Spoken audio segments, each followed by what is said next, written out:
To Basketball by Association. I'm Joel Cordes. I'm really excited to have you here today.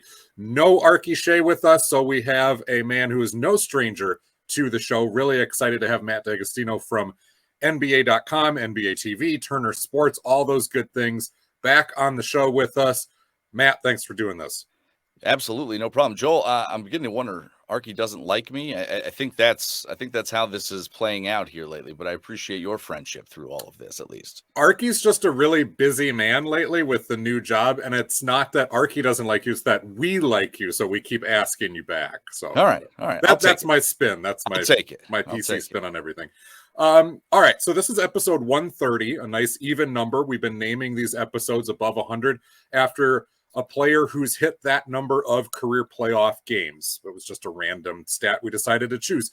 So there are 4 players in NBA history who have hit 130 career playoff games, with no disrespect to Paul Millsap or Ben Wallace or Tom Sanders, who all would have been very phenomenal choices. We have choice number 4 on the list today, and we'll see if you can guess him. It's a little game I like to play with Archie. I don't think I'm going to stump you as long on this one as we typically stump Archie, who can go like 3-4 minutes of near dead air trying to figure these out. That's quality broadcast material right there. Absolutely. This is why we're such a big nationally recognized show. All right. This gentleman is a 3-time All-Star. He is a 2004 NBA champ, and he began his career playing on the Washington Wizards with Michael Jordan.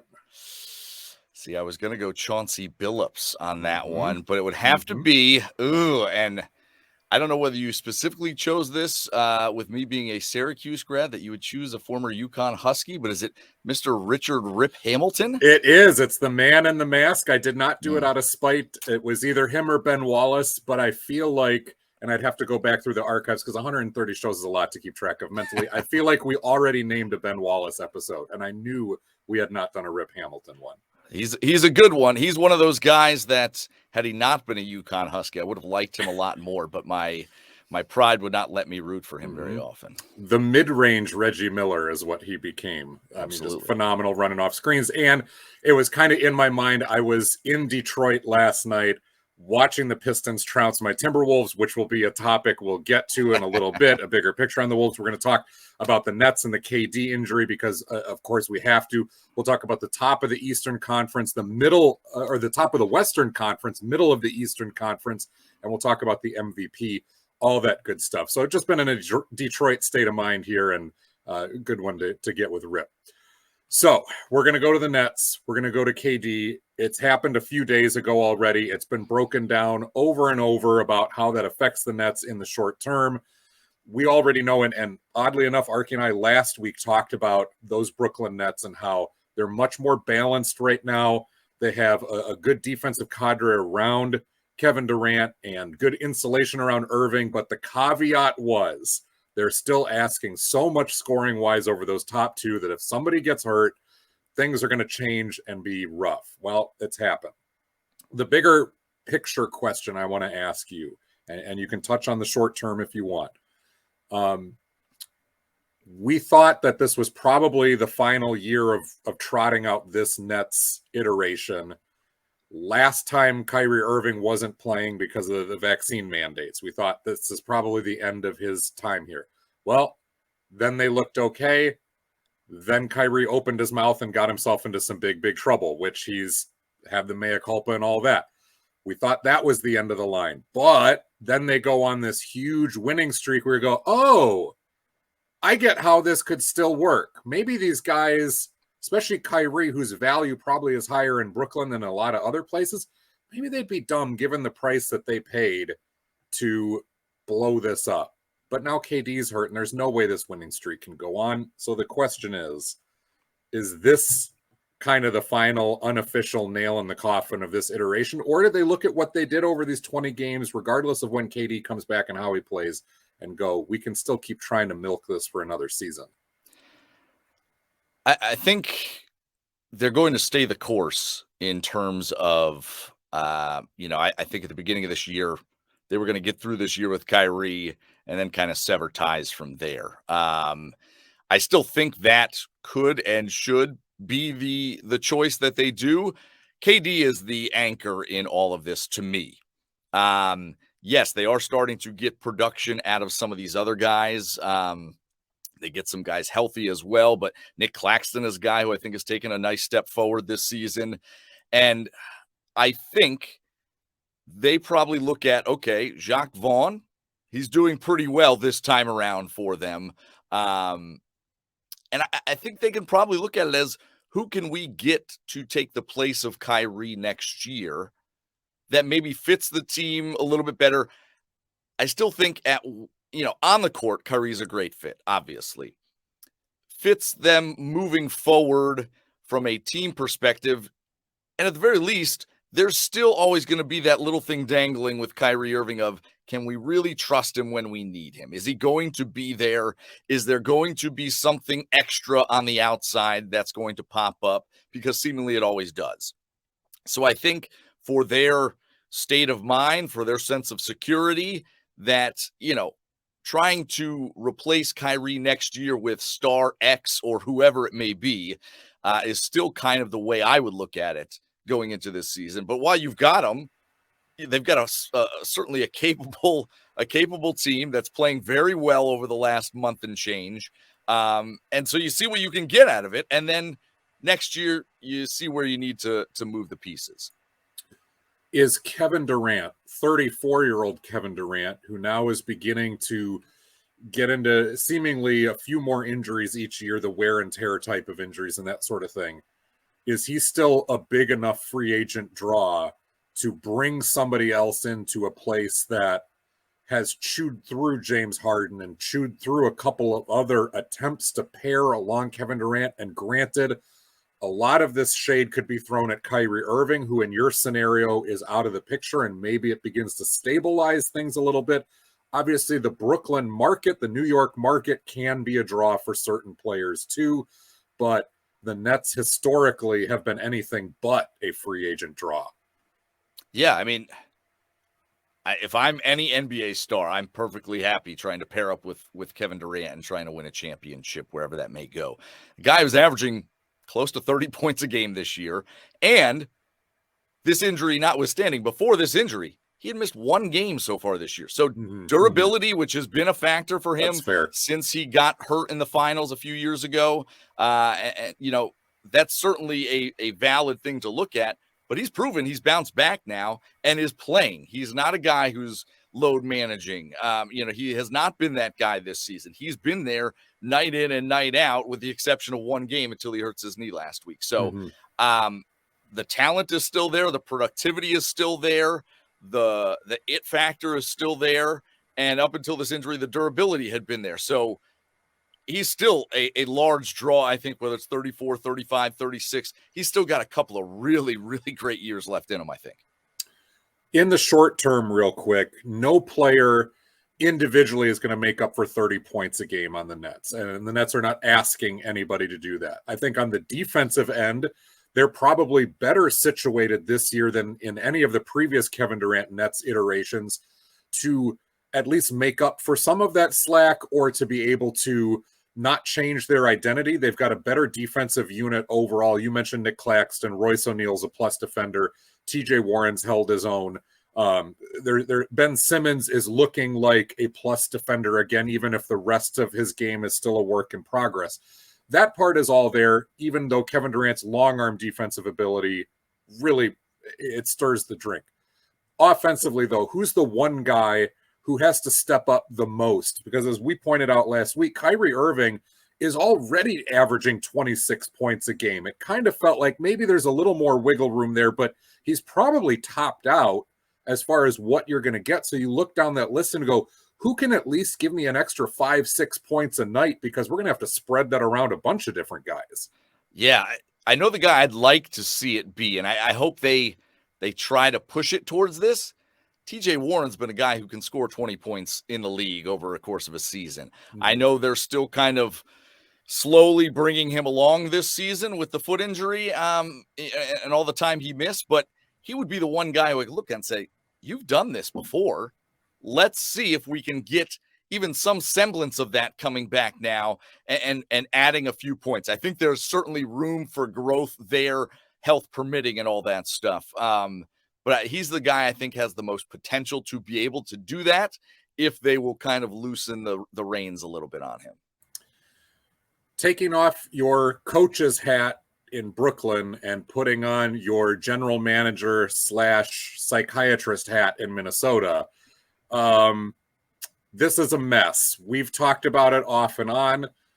Arky and I have talked about it ad nauseum. I've had a Timberwolves fan, a fellow fan of mine join me, and we've talked about this. We're 40 games into the season. This is basically the Q2 report card, and it doesn't look good, and it doesn't look particularly salvageable, even though on paper we all kind of were able to talk ourselves into enough of the positives. Karl-Anthony Towns being hurt certainly doesn't help. There is a big asterisk there, but it wasn't like it was world-beating when he was on the court. Like I said, I went to Detroit yesterday, watched the Pistons clobber the Wolves, who absolutely just gave up in the second half after having led the game 10-0 to start, and I think they were up 16-2 or 18-2 to begin that game. And then Pistons climbed back in. This is a Detroit team that's going to be lucky if they hit 20, 23 wins this season. They're young. They were hurt. They were banged up with a lot of their different guys. Anthony Edwards, of course, fighting through a hip injury. No Kyle Anderson, no Jordan McLaughlin. A lot of different caveats. It doesn't matter. Rudy Gobert does not look like he fits. He looks like a guy who can block some shots and get some rebounds, but has absolute stone hands offensively, does not fit into a modern offense. And this is coming from a team last year in Minnesota that had an identity. It was plucky and maybe it was obnoxious to a lot of different people, but they came at you and they tried to put up a bunch of points. They were not great defensively, but what sucks right now is they're far worse offensively. They have no identity on either end. You can tell that guys are annoyed with each other. They're not moving the ball. It's a lot of one pass and one-on-one. And the defense not only is not better, you could make the case it's just as bad through a lot of different statistical metrics, or at least if it is better, marginally compared to what they gave. So what do you do? This was Tim Connolly's big headline move coming in over from Denver, where he was very successful as the new GM. And now a lot of people are starting to panic going, did he just kneecap the franchise for the next 4 or 5 years? Because fans have lived through a lot of kneecappings of the franchise. Yeah, it is it's a puzzle.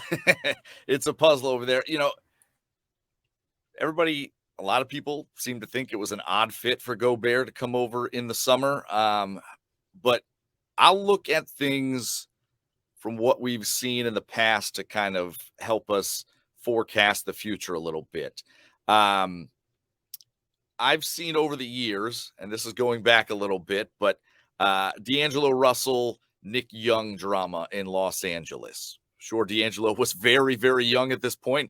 I allow the room for growth and maturity in that regard for sure, but it's a bullet point.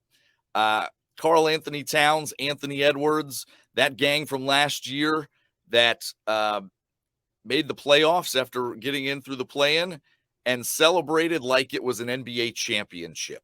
That to me is a sign of a lack of maturity, or at least in perspective. Rudy Gobert, we've seen the whole fact that he's in Minnesota is because he and Donovan Mitchell in Utah couldn't live up to the expectations that they had set for themselves during the regular seasons, and couldn't get past what a lot of people throughout NBA playoff history and all that stuff say is just as much a mental hurdle as it is a physical hurdle to advance deep in the playoffs. And lost trust in one another, specifically Mitchell in Gobert after the whole microphone licking incident. And even still to this day, we're years down the line, the chance of Rudy started COVID were happening in Detroit last night. Like, he's never going to live that down. But it was the trust issue that all builds to team chemistry, team identity, and they've got a lot of instances. I don't know. The easy answer for me when you say, how do we tear this thing down? How do we build this thing back up? It's always, where are we going to trade? Who are we going to trade? What are we going to get in return? I think you're stuck with Rudy Gobert in Minnesota for the foreseeable future. I think the fact that it hasn't worked out now on two teams has put a bit of a label on him, whatever, however fair that may or may not be.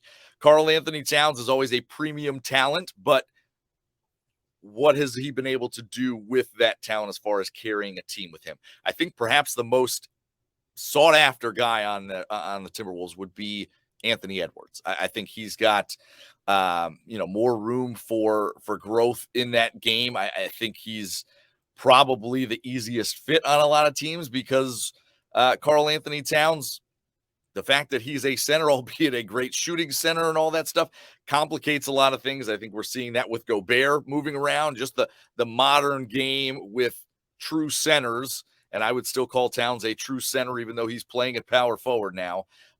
You've seen it with Nikola Vucevic in Chicago. It's just when you get these really good centers, how do you fit them in to a team concept, which is much more run and gun, shoot threes, all of that good stuff? It's hard to fit a true center who, even if they display some outside game and some handle and those kinds of things, it's tough to fit that and a star center salary into a salary cap situation for a team. It's just very hard with star centers to kind of fit them into a team like you're seeing. The teams that we've seen success with, a lot of times, the Warriors through their run have had Andrew Bogut, Kevon Looney, those kinds of guys at center. I'm trying to go back through some of these other guys, even Kendrick Perkins on the Celtics, There you go. Yeah. And even, some of the more modern Celtics teams, like Robert Williams certainly plays well for Boston getting to the finals last year, but, he's limited on the offensive side of things outside of being a rim runner. So it's tough. I'm sure people would want Anthony Edwards. I'm sure people would want Karl Anthony Towns. I don't know about Russell or Gobert, but am I right? Russell's on an expiring contract this year. Is that yeah, accurate? I believe so. I think so. I believe so. So maybe you find something there, but the puzzle pieces have not really fit together. That's for sure. No, and I think we are at the point where, if nothing else, to jog the chemistry on the team, where you're going to have to make some moves at the deadline here. And I think that probably is coming. It's rough when you watch a Utah Jazz game and you go, man, Jared Vanderbilt would be fantastic if he was still here. Malik Beasley would be fantastic. Walker Kessler, that's the guy. I will be just fine with him instead of Gobert in the mix here. And we would have gotten the defensive guy that we needed. And maybe you couldn't have paired Walker Kessler and Towns on the floor together so much, but you wouldn't have needed to. And you would have had some insulation if eventually you move on from Towns. But I agree that Anthony Edwards, you could probably make the case that 25 of the NBA's 30 teams could find a role for him and a deal for him right now if he was on the table. Towns, as good as he is, and I think he might be the guy to really start being looked to be moved, because as you said, Gobert's trade value is in the tank. You're going to get a lot more back from Towns. You have to restock the draft coffers a little bit, and you got to get some high motor guys back in. Towns has not been that guy. I'm very thankful for the work that Towns has put in over the years on some rough teams and maintained a good spirit throughout all of that. And he's been a positive guy throughout all of it. But as you said, the immaturity that's there, to me, comes out even more so than over celebrating, which I think was as much about reveling in the moment with the fans who had gone through a lot of rough years since 2004 and just enjoying that moment in Minnesota. But I think the immaturity with Towns is the exact same offensive mistakes and defensive mistakes that he was making as a rookie are still going on here in year 7 or whatever it is, or 8. There's probably 10 teams in the NBA where he would be a major upgrade at center and they might think about a deal. That list gets, a lot shorter, as you said. I think a D'Angelo Russell deal has to come now at this point, whether or not it's just a cut bait or you get something semi-attractive back. Russell and Towns are best friends, and the thought was, well, don't get rid of Russell yet because you want to keep Towns long-term. I think you can throw that out, make this very clearly Anthony Edwards' team, potentially re-energize him with that, and Gobert can be that second, third guy in the mix, and you try to rehabilitate his trade value. But yeah, it's a disaster when you think about all that they gave up. Much as in the same way when they traded Lauri Markkanen and Zach LaVine and some other attractive pieces that then became a one-year rental of Jimmy Butler. And I thought the Butler move was a step in the right direction. Right. I think that's the best that team has played in a few years. Just not being able to keep him around and to build on that was disappointing to see. Absolutely. All right, so let's keep things in the West, where you look at the top 6 teams. Even the top 8 teams, if you want, considering the fact that the Warriors have represented the West in the NBA Finals and the Phoenix Suns have done so not so long ago either. Denver, Memphis, New Orleans, Sacramento, Dallas, and the Clippers. You've got a lot of really good teams out there. But we're at the halfway point of the season. And as I look through every single one of those teams, maybe it's a bias, I don't know. I'm having trouble picking out which one is, or ones I would consider elite and very, very, very capable of winning a championship. But when I look out in the Eastern Conference, I can talk myself into Boston. I could talk myself sort of into Brooklyn, maybe during the winning streak, and that was recency bias. Obviously, we can talk ourselves into Milwaukee. The Sixers have been in that mix for a while. They look like they still should be there. And as Arky and I talked about last week, you absolutely have to throw the Cleveland Cavaliers into that mix this season. They've been building towards this. They deserve it. It's been shown on paper, the eyeball test, and statistically. In the West, it's a lot harder. Help me sort things out here. I don't know that I have a great solution for you. I don't think somebody has to have answers. No, I don't think there's a dominant team in the West. And I think that's what's going to make this postseason so enjoyable to watch. Denver and Memphis, they're at the top. Denver has had some continuity now for a few years. Michael Porter Jr.'s health is going to be very key for them. I do like some of the veteran pieces they brought in to help them come playoff time. KCP, Bruce Brown, those kinds of guys. They're interesting. I think a lot of their success will hinge on Michael Porter Jr., which I don't know if it's a good thing or a bad thing to put that much on him at his age, his experience level, all that stuff. But you know what you're going to get with Jokic. You know what you're going to get from Michael Malone. You feel really solid about that. Memphis, I still think, has room for growth for sure. They're a young team coming along. It's nice to see them follow up last season with what they've done so far this season. Outside of Ja, Desmond Bane is really good. Dylan Brooks is pretty good. Steven Adams is pretty good. I don't know if they have enough firepower come the rest of the playoffs. Jaren Jackson, pretty good. He's pretty good. Exactly. There are those guys there. There's questions with every team. Can Golden State kind of regroup, get healthy, and get back on a run? Phoenix, they seem to be a big mess, and we can touch on this maybe a little bit later, but I think DeAndre Ayton, that situation there has been kind of just off. Rudy Gobert like. Yes, Rudy Gobert like. The Jay Crowder situation since the off season has been just strange. There's something off about that team, even though they've been to the finals recently. You just get to that point in the middle. Dallas, I don't know. I just don't know who else can really jump out. Nobody has really shown me that they can kind of rise above the rest of the group. New Orleans has gone through one of the proverbial steps kind of on that typical ladder to get there. We've seen teams bypass that before, but that's usually the exception, not the rule. Sacramento, we don't know what their staying power is long-term, but they do look pretty good. They should be a playoff team, even if they got to drop into the play-in tournament a little bit. But again, they haven't gone through any of those steps yet, although I love the De'Aaron Fox Sabonis pairing. Clippers are the dark horse. We talked about them in the beginning of the season. I think I give them as much of a puncher's chance as anybody, but a lot of stars have to align quite literally because you need everybody upright by the end of that time.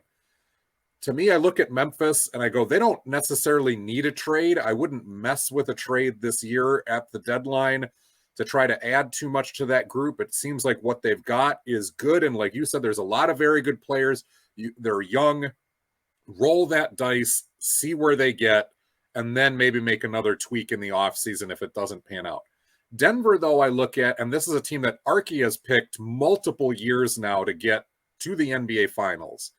And I think their top 8 is as good as they've ever been in the Jokic era. So I'm on board with them, and they've gone through a lot of those steps. But to me, they still feel like, especially with Jamal Murray clearly shaking off some rust, and Michael Porter Jr., as you said, being a will he, won't he guy about availability, they seem like they're one move away. And I don't know if it's trying to find veterans on the buyout list or it's trying to strike a deal somewhere, but they seem like they need to be 9, maybe 10 deep, and they're about 8, 8.5. And for a team like that, where Jokic is your guy, but really shouldn't be your leading scorer every night, he should be the facilitator to that. I don't know. I'm a little worried about them. Yeah. Clearly, as this and previous podcasts have been on with you will show, trade possibilities to improve clubs are always trying to my mind. MPJ has been kind of that guy that we've always wondered, would they try to keep him and develop him? Would they try to sell high on him and get a bona fide guy in return? Because MPJ, in theory, could be a centerpiece of a trade that brings you back someone pretty darn good. With the injury and the history of his back, teams have been a little afraid to kind of say, okay, we're going to trade a star to get this guy and build around him when we don't know what his health will be long term. That may be the step, to me, that if you can pull it off, may change some things. But yeah, they've been to a conference finals. They have taken some of those steps you're talking about. I think it's very unlikely that Sacramento or even New Orleans, who had a taste of it last year, make a big leap this year to kind of hurdle some of these other teams. Experience in the playoffs cannot be substituted in the NBA. Right. There's just no way around it. So it's the Denvers, it's the Memphis. I think you can put them in that category now for sure. It's Golden State, it's Phoenix. Can those teams kind of fix what's going on with them to get to that point? And I don't think, certainly with Golden State, and I think you can put Phoenix in this category as well, I don't think being a 6-7 seed or anything like that in the playoffs takes them out of the conversation. I think it's that close in the Western Conference where you could see a 2-7 upset, a 3-6 upset, and not be all that surprised by it, just because it seems that all these teams are so closely knit. So I'm going to kick a few tires on a few names here for you and see how you would like them in Denver. When you look at trade partners, conceivably it's going to have to be to a team with a Michael Porter Jr., to a team that is probably not making the playoffs. If you're sending him to another playoff contender, you're trading out that same uncertainty, which they're probably not going to buy off on. You're looking for veterans who have shown they can do it at the NBA level, especially at the playoff level would be great, on a team that maybe is cutting bait at this point. It's recency bias because I saw him last night, but I've seen him multiple times now in Detroit. He doesn't belong in a Pistons uniform. We've seen his work in regular seasons, and the shooting ability is better than Porter Jr.'s, even though maybe getting to the basket and above the rim is not, but that's what you have Aaron Gordon for. What do you think about trying to move MPJ for Bojan Bogdanovic and then working out the kinks along the way? I think Detroit would be all over that, to be honest with you. I think MPJ fits entirely with what they've got going with Cunningham and Jaden Ivey. Jalen Duren has been really good. Isaiah Stewart's a nice little piece for them. I think that's the kind of trade partner that Denver would need to find if they want to go in that direction. Bogdanovic, I was reading yesterday, every team who has playoff aspirations should be looking at Bojan Bogdanovic. He's got size. He's got shooting ability. He doesn't need to be the star. He fits in perfectly, basically, on any roster. He's very much like we've talked about Jeremy Grant in the past year or two with what he's been doing. Bogdanovic would be a nice fit. I almost feel like I'm curious to see what your other names are. I think they could probably, for MPJ, get a higher name for lack of. I don't know that Bogdanovich should be your third best player on it. I think he's that fourth, fifth option, a really good one at that. But I don't see him. We're no longer in the big three generation. It doesn't seem like quite as much. But I don't see him being third fiddle. If you want to, qualify it as a big three anywhere. I don't see him being a third fiddle on any team. I don't think he's quite at that level, but he is a great piece if you can add him. I would be hopeful if I was Denver to get Bogdanovich and maybe one of the other young guys who can play, at least, even if he's not going to be in the playoff rotation, but another guy to look at, some fresh legs, and somebody that in a pinch you might be able to give some minutes to or a pick. Alec Burks is a guy who I think, Detroit has taken on with the idea of maybe trading him, that I think is a good veteran piece. I'd rather have Nerlens Noel any day than DeAndre Jordan backing up Jokic. Yeah, absolutely. I mean, that's a solid start. I like where you're going with this list. I'm curious to see what else you got on the list. Let's go to Utah and take your pick, because the whole litter conceivably is available, especially now that despite the hot start, they've dipped under the play-in line and are going to hover right around that spot, which Danny Ainge has to be pulling a C. Montgomery Burns and just going excellent at this point, and he's gonna trade everybody. Yeah, I mean, Jordan Clarkson would be a nice fit. I think he has really come into his own a little bit this year, and I was listening on Tuesday night, and I heard somebody say the difference for him is he's no longer looking behind his back, whereas he's used to coming off the bench, being a sixth man, and he's always waiting to see, like, okay, when am I getting subbed out? Like, I'm playing really well, but I know my role, and I know my role ends up with me being subbed out at some point here. And now he's being given free reign, and give credit to Will Hardy, who's done, I think, a magnificent job with this Utah team. And I think I told you this the last time we talked. He seems like a Brad Stevens clone in every way. His delivery, his mindset, everything seems like it's Brad Stevens. So it's no surprise now why he is where he is and why he's got the job. But I think Jordan Clarkson's playing much more free and easy. And I think, he's certainly a starting level player. I think he's been that for a couple of years. And now he's getting to showcase what he can do when he gets that opportunity to see consistent night in, night out. We're going to be relying on you, not just, oh, sweet, he's a great spark plug off the bench. No, Jordan, we need you to go get some stuff. I think that's a pretty good target as well. I think I even may like him a little bit better than Bogdanovich for Denver. I think he is Michael Porter plus, if that makes sense. And I think Utah would be a team that would look at MPJ and say, you know what? Like, if we're trying to build something here, that could really pan out. It's a high risk, high reward situation, no matter who tries to look at MPJ, but you could see a solution there where that works out for both clubs as well. Yeah, front line of Kessler and Markkanen and MPJ is very attractive if you're trying to build a young team, and conceivably Jared Vanderbilt still in that mix.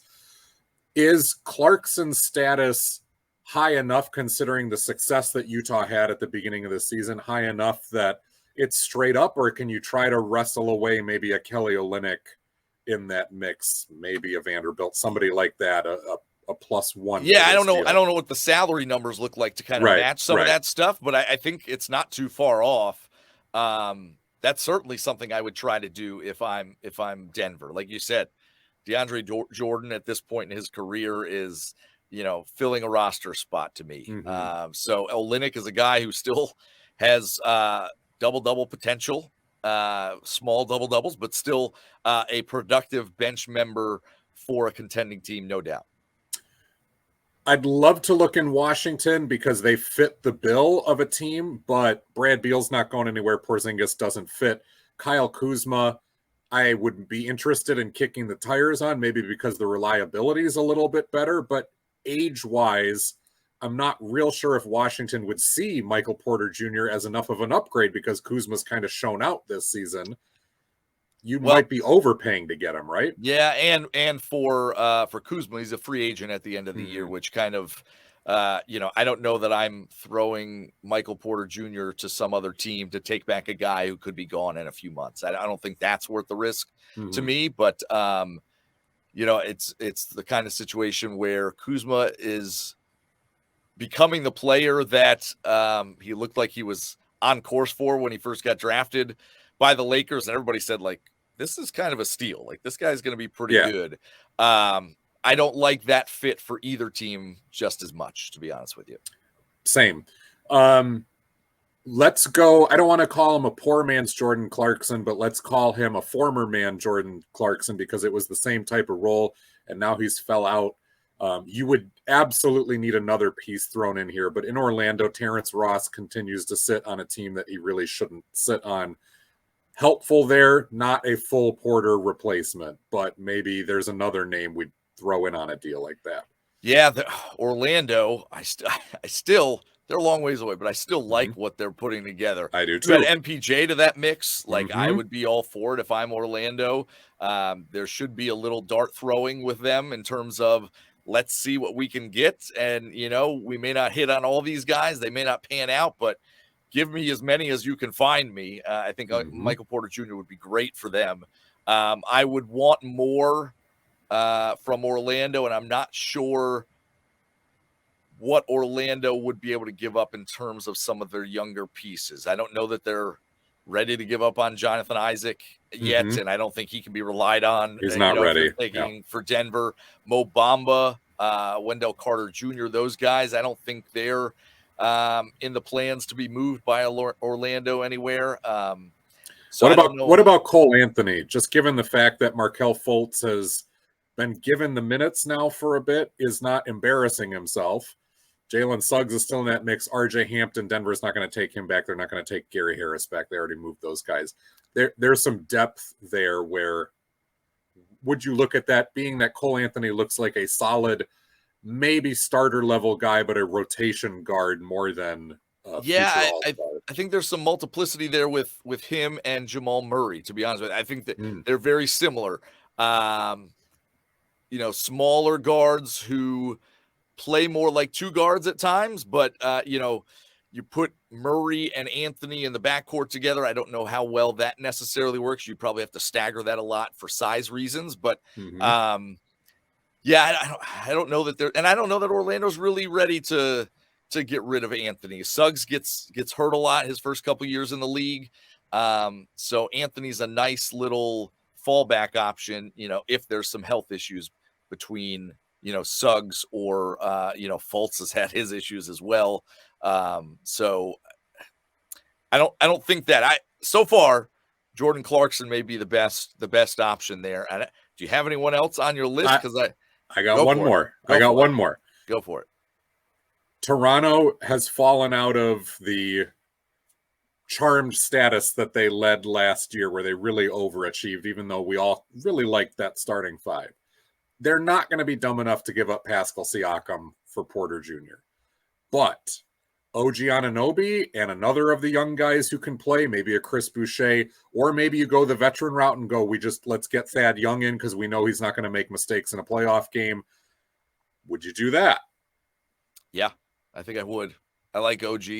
I think that's a good match. I think Toronto would try and see what they could do with Michael Porter, because I think they and I was wondering whether you were going to go to Chicago for any of these solutions as well, are both in that mode of, do we tear it down? Do we try to retool a little bit? Which direction are we going to go? And are you thinking DeMar DeRozan in Chicago? Were you going that route? I was going DeMar DeRozan. Okay. I'm saying this as I wear this shirt. The worst place to be in the NBA is in that middle group where you're too good to be bad and not good enough to be contenders. And it'll be interesting. I think those are the two teams to watch at the deadline, Toronto and Chicago, to see which direction they go. And I think this is a move. I don't think either team wants to tear it down and be like, we got this wrong, especially Chicago, which was much more of a quick pivot to the roster that they constructed, as Toronto has kind of built this thing over the years and tried to develop some of their own guys and stuff. Michael Porter Jr. is a piece that you could bring back and you could sell to either of those fan bases that, like, we're not giving up on this. We're just trying something different. So OG Anunoby is a good one. Gary Trent Jr. is also an expiring contract. I don't know whether he fits in somewhere along the way. I know he's got some money attached to him. But DeMar DeRozan, obviously Vooch is not a fit in Denver. No. But DeMar DeRozan, or if you want to swing for the fences, Zach LaVine, I wouldn't be surprised if someone told me Zach LaVine gets traded at the deadline. And you'd say, why? They just signed him to a max deal. I thought the same thing until LA traded Blake Griffin to Detroit after he signed a 5-year deal with them in year 1 of that contract. They said, thank you for your loyalty. We shall not show the same in return. Go to the Motor City. So it can happen. I'm curious to see what both of those teams do. But Anunoby would be a nice little fit. I like him there in Denver if that were to pan out. Matt Dagostino from NBA.com, NBA TV, Turner Sports joining me here on Basketball by Association. If you want the video version of this show, you can like, share, subscribe over on YouTube. Audio only, Spreaker, Spotify, iTunes, wherever you get your podcasts.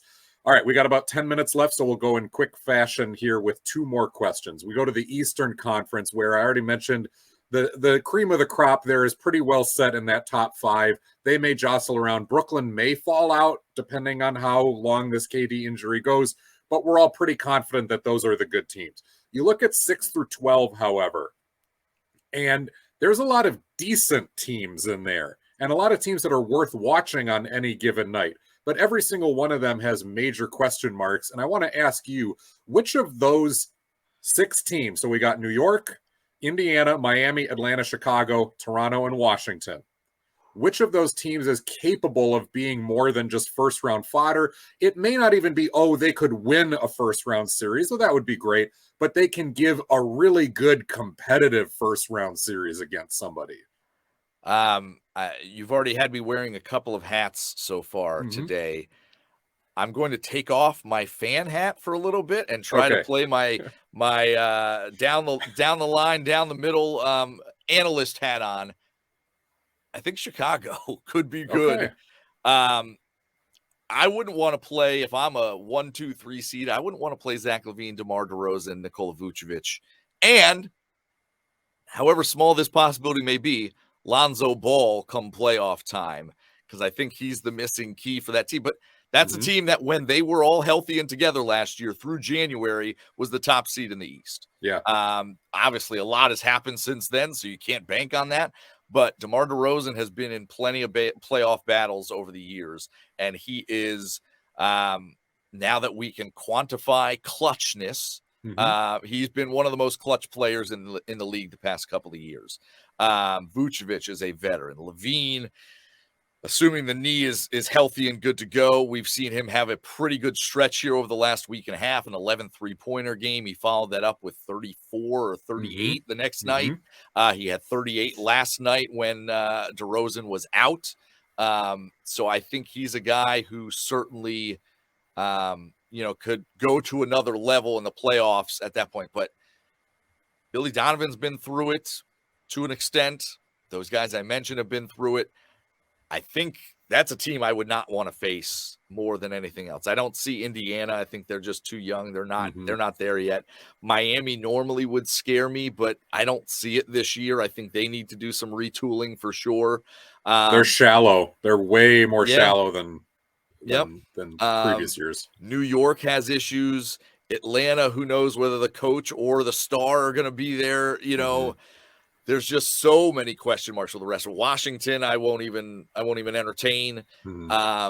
Chicago, Toronto, those teams would be the ones that jump out, that have some pedigree, that have the players to do it in a playoff series where they could lock in and have some success. And I really hope I'm being unbiased when I say this, but I think Chicago would have the best chance out of the bunch. Merry Christmas, Archie Shea, because I'll pick the New York Knicks, your New York Knicks. Looking at that team, I feel like they have an identity this year, whereas last year they didn't have any.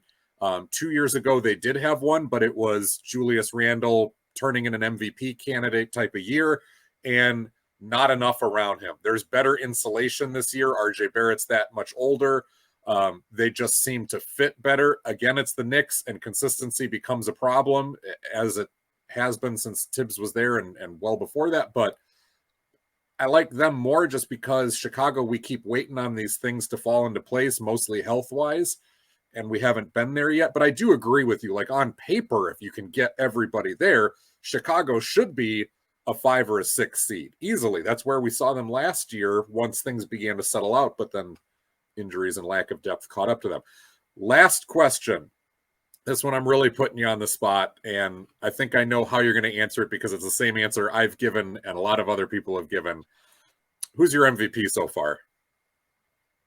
I'm going Luka. Okay. I was waiting for I don't really know. No. Talk to me next week, because every single week it seems to be somebody else putting up 50 burger. And I'm still of the mindset for the MVP. Like, if you take player X off of his team, which team suffers the most? And Luka runs the entire show in Dallas. And that dude has been putting up crazy numbers. He put up 43 again the other night in his last game. I don't think anyone affects the performance of his team more than Luka does for Dallas. And I think that's now by design. They tried the Porzingis thing and tried kind of building this either 2-3 star system. And they're like, it doesn't work for us. Like, just give the ball to Luka, let him do what he's going to do, and everybody else will follow suit. It led them to a conference finals last year, and I give them credit for sticking with it this year and trying to build around that, making sure that he's the clear star on that team. He's in another world for me. Like, he's just insane. And, just a couple weeks ago, Dallas was in that 7, 8, 9 area. And now you see them, what were they, 4 or 5 right now, somewhere in that range. But they've kind of fifth. Yeah. Right. There you go. They won 7 of 8, in one stretch. They were playing really well. And you're like, oh yeah, like, this is kind of what we started to see towards the playoffs. They've kind of figured that out again. So if you're asking me, I'd go Luka at this point. It feels like Jokic and the numbers he's putting up again, and the fact that Denver's number 1 should mean more. But the fact that he's won it the last couple of years, he's kind of already gotten his laurels. They haven't won a championship yet. There's that wait and see of, all right, you're number 1 in the West, but a lot of different teams have been number 1 in the West this year. And let's wait to see how this shakes out. And in the case of Giannis, I think you could make the case like you just did with Luka. You take Giannis off of that team and they're going to suffer enormously. But Milwaukee's in 3rd. Dallas is in 5th. Giannis has gotten it already before. He's always in that mix for Defensive Player of the Year. Like, there's other awards that Giannis can get. Whereas, so I buy into it. And plus the fact that, like, Luka at the beginning of the season was not only the betting favorite, but was clearly like the narrative darling of, oh, it's going to be his turn now. And we've all kind of seen that coming. But when Dallas was sitting in the 8, 9, 10 seed a few weeks ago, I was going, absolutely not. Absolutely not. There's no way, if he's that good, which he is, that we can give him MVP if his team is sitting in the play-in. Now, as they start to climb up and string those wins together, which we were waiting, and by the way, Sacramento is vulnerable in front of them. New Orleans is vulnerable in front of them, because at this point, Dallas has done this longer and more successfully than either of those two teams have.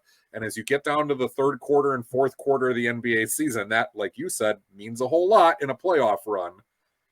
Dallas gets up into that 3rd seed. I think it's going to be really hard to talk ourselves out of Luka at that point. Yeah, and one of the games I like to play is, take this guy off this team or take this guy off of his team, and which team's got a better roster. You mentioned Giannis. You still got Drew Holiday, Chris Middleton eventually.